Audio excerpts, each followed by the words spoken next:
Hello everyone, आज आपण बनवणार आहोत कुरकुरे। तर बघू शकताय तुम्ही किती छान असे कुरकुरीत झालेले आहेत। तर आवाज ऐकल्यानंतर कळालंच असेल तुम्हाला। तर आजचे कुरकुरे आपण बनवणार आहोत बाजरीच्या पिठापासून।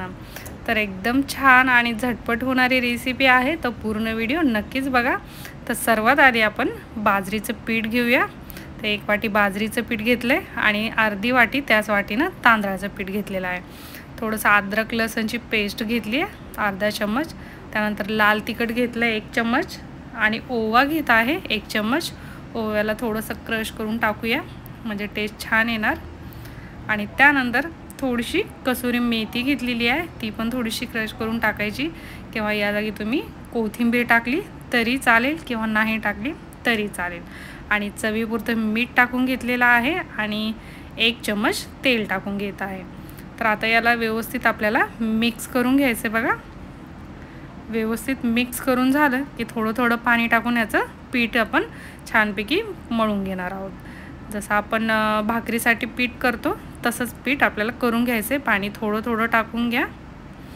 आणि बाजरीचं पीठ थोडंसं जाडसर आपण दळून आणलं तर अजून छान कुरकुरे होतात। मी जसं बाजरीचं पीठ आपल्या भाकरीला असतं तेच घेतलेलं आहे। तर पीठ मळून घेतले बघा। आणि आता जसा आपल्याला आकार हवा आहे त्या आकाराचे कुरकुरे बनवून घ्यायचे आहेत आपल्याला।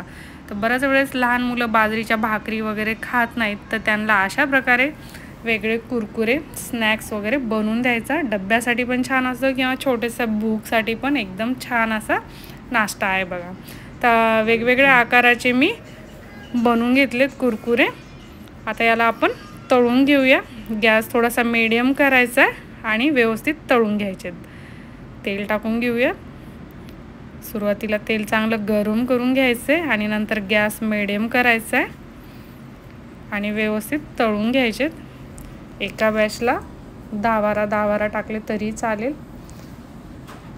एकदम सोनेरी कलर होऊ द्यायचा आहे त्याचा। तर बघा अशाच प्रकारे सर्व कुरकुरे मी करून घेतलेत आणि तळून घेतलेले आहेत। एकदम गोल्डन असा कलर झालेला आहे। तर टेस्ट पण एकदम भारी आहे, खाण्यासाठी तरी छानच लागतं। तर नक्कीच करून बघा। आणि रेसिपी जर आवडली तर लाईक करा, शेअर करा आणि चॅनलवर जर नवीन असाल तर सबस्क्राईब करा। आणि नक्की कमेंटमध्ये सांगा मला तुम्हाला कुरकुरे कसे वाटलेले आहेत। तर माझा पूर्ण व्हिडिओ बघितल्याबद्दल थँक्यू। परत भेटूया एक नवीन रेसिपीसोबत। Bye bye.